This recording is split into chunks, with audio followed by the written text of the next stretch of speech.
Hai semua, jumpa lagi di channel aku. Di video kali ini kita akan membahas seorang dokter kesuburan yang ternyata telah menghamili para pasiennya secara diam-diam. Penasaran bagaimana kisahnya? Yuk kita langsung masuk ke videonya.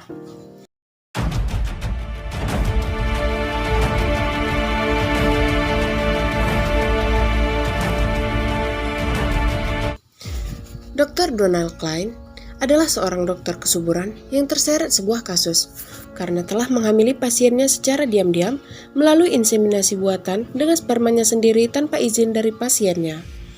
Kisah ini terjadi sekitar tahun 1979 dan juga telah diangkat menjadi sebuah film di Netflix yang berjudul Our Father.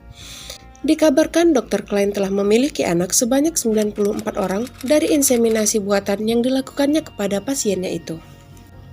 Melansir dari Women's Health, Dr. Klein merupakan lulusan sekolah kedokteran Universitas Indiana dan juga sempat bertugas di Angkatan Udara Amerika Serikat. Sebelum akhirnya ia memutuskan untuk mendirikan klinik infertilitas atau klinik kesuburan miliknya sendiri pada tahun 1979. Pada saat itu, klinik infertilitas ini memang masih terbilang baru. Karir Dr. Klein memang cukup cemerlang dengan kesuksesannya dalam membantu para pasiennya untuk memiliki anak membuat nama Dr. Klein semakin dikenal banyak orang. Dengan reputasinya itu, ia juga menjadi dokter kesuburan nomor 1 di Indianapolis. Dr. Klein mengatakan kepada pasiennya bahwa pendonor sperma berasal dari residen medis anonim dan tidak ada sperma donor tunggal yang digunakan lebih dari 3 kali. Beberapa sperma juga bisa berasal dari suami yang tak terlalu subur, namun masih dapat digunakan melalui proses inseminasi buatan ini yang dilakukan dengan memasukkan sperma ke dalam rahim wanita menggunakan kateter kecil. Awal mula terbongkarnya rahasia dari Dr. Klein ini bermula di tahun 2014. Seorang wanita yang bernama Jacoba Ballard merasa ada yang aneh dengan dirinya, karena ia memiliki mata biru dan berambut pirang, sedangkan ayah dan ibunya berambut hitam dan tidak bermata biru. Ia juga bahkan pernah berpikir bahwa ia adalah anak adopsi. Namun sang ibu mengatakan bahwa ia adalah anak kandungnya. Ibunya juga menceritakan bahwa dulu ia sempat berkonsultasi dengan dokter kesuburan bernama Dr. Klein untuk membantunya mendapatkan anak, karena pada saat itu ibunya agak kesulitan untuk mendapatkan anak. Ibunya juga mengatakan bahwa Dr. Klein telah menggunakan sperma dari pendonor yang dirahasiakan identitasnya dan mengatakan bahwa benih dari pendonor yang sama hanya bisa digunakan sampai 3 kali. Dan karena hal itu, kemungkinan Jacoba memiliki 2 saudara tiri. Setelah mendengar cerita dari ibunya, Jacoba pun berkeinginan untuk mencari tahu silsilah keluarganya dan mencari tahu siapa saudara tirinya itu. Walaupun sempat terhambat, Jacoba akhirnya berhasil mendapatkan informasi tentang saudara tirinya berkat teknologi dunia medis yang semakin canggih. Pada saat itu, Jacoba mencoba tes DNA mandiri dan mengirimkan hasil tesnya kepada perusahaan itu untuk mengetahui siapa saja orang yang mungkin memiliki hubungan darah dengannya. Dan setelah hasilnya keluar, Jacoba cukup terkejut karena ada 7 nama yang berkemungkinan memiliki hubungan darah dengannya. Jacoba merasa ada yang aneh dengan hal itu, karena ibunya berkata bahwa benih dari pendonor yang sama hanya digunakan sebanyak 3 kali. Akhirnya Jacoba memutuskan untuk bertemu dengan ke-7 saudaranya ini, dan setelah pertemuan itu, mereka memang memiliki kesamaan, yaitu bermata biru dan berambut pirang.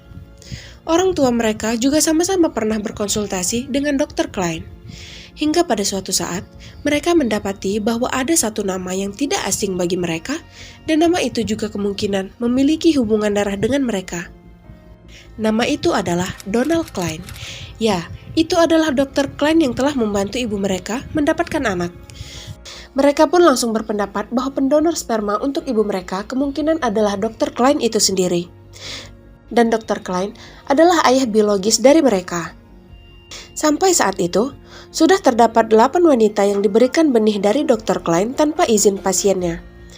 Karena Dr. Klein mengatakan benih itu didapatkan dari pendonor rahasia atau bahkan dari sperma suami sang pasien.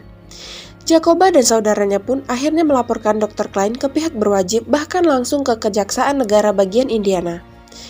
Namun, mereka tak digubris dan akhirnya mereka berusaha membuat kabar tentang Dr. Klein ini menjadi viral. Sebenarnya Jacoba dan saudaranya juga sudah sempat melakukan pertemuan dengan dua anak Dr. Klein dari pernikahan resminya dengan istrinya yang bernama Audrey. Bahkan mereka juga sudah bertemu dengan Dr. Klein. Namun Jacoba dan saudaranya tak mendapatkan jawaban yang memuaskan bagi mereka. Karena anak Dr. Klein mengatakan bahwa ayah mereka melakukan semua ini hanya karena tak ingin membuat para pasiennya kecewa. Dan Dr. Klein sendiri juga mengatakan bahwa hal ini dilakukannya karena ia tahu seberapa besar keinginan dari pasiennya untuk memiliki anak. Ia pun akhirnya melakukan hal tersebut hanya demi kesuksesan program pasiennya dan untuk memuaskan pasien dari hasil program inseminasi buatan itu. Jacoba yang tak puas dengan semua jawaban itu, akhirnya tetap ingin melaporkan Dr. Klein atas perbuatannya kepada para pasiennya. Dan setelah berita ini viral, akhirnya kejaksaan pun melirik laporan dari Jacoba dan saudaranya. Akhirnya kejaksaan mengirimkan dokumen yang harus diisi oleh Dr. Klein tentang aktivitas kliniknya dulu. Namun di sini Dr. Klein menuliskan dan menegaskan bahwa ia tak pernah menggunakan sampulnya sendiri untuk melakukan inseminasi buatan itu. Dan ia juga mengatakan jika Jacoba menulis dan menyatakan bahwa Dr. Klein adalah orang yang bertanggung jawab atas kejadian ini, itu adalah fitnah dan pencemaran nama baik.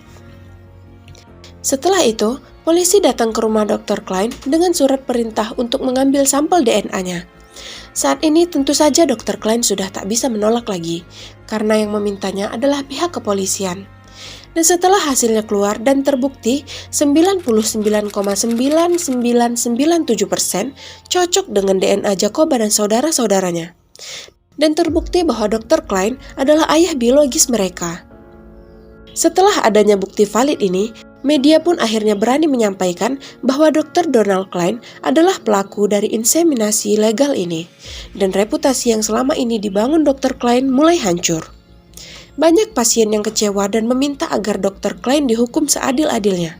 Namun masalahnya, pada saat itu di Indiana belum ada undang-undang khusus yang melarang dokter untuk menggunakan benihnya sendiri untuk melakukan inseminasi buatan kepada pasiennya. Dan karena hal itu, Dr. Klein akhirnya hanya dihukum karena dua tuduhan, yaitu yang pertama karena telah mempersulit penyelidikan sebab ia telah menuliskan di dokumennya dan berbohong pada kantor Kejaksaan Agung bahwa dia tidak pernah menggunakan benihnya sendiri.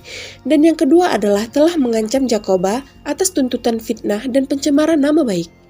Dan akhirnya Dr. Klein hanya dihukum 1 tahun masa percobaan dan ia harus membayar denda sebesar $500 atau sekitar 7,3 juta rupiah dan ditambah biaya pengadilan senilai $185 atau 2,7 juta rupiah.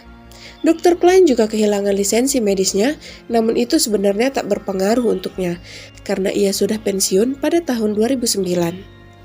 Jacoba dan saudara-saudaranya merasa keputusan ini tidak adil, apalagi mengingat bahwa selama investigasi dan persidangan berlangsung, jumlah DNA yang cocok dengan mereka semakin bertambah.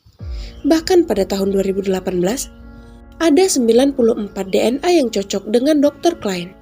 Dr. Klein sendiri juga sepertinya tetap membenarkan tindakannya itu, karena ia mengatakan bahwa semua itu dilakukannya hanya untuk membantu para pasiennya untuk mendapatkan anak. Dan pada tahun 2018 itu, Undang-Undang Penipuan Kesuburan pun akhirnya disahkan. Undang-undang ini memastikan bahwa setiap kekeliruan dalam proses prosedur medis dianggap sebagai kejahatan dan untuk mencegah lebih banyak lagi penipuan kesuburan di masa depan. Kabarnya, beberapa anak Dr. Klein juga masih tinggal di Indianapolis dan hanya berjarak beberapa blok dari tempat tinggal Dr. Klein yang merupakan ayah biologis mereka. Nah, bagaimana pendapat kalian tentang kasus ini? Jika ada informasi yang kurang lengkap, bisa kalian tambahkan di kolom komentar di bawah. Sekian video kali ini, jangan lupa like, komen, dan subscribe agar tidak ketinggalan video terbaru dari kami. Terima kasih sudah menonton dan sampai jumpa di video selanjutnya.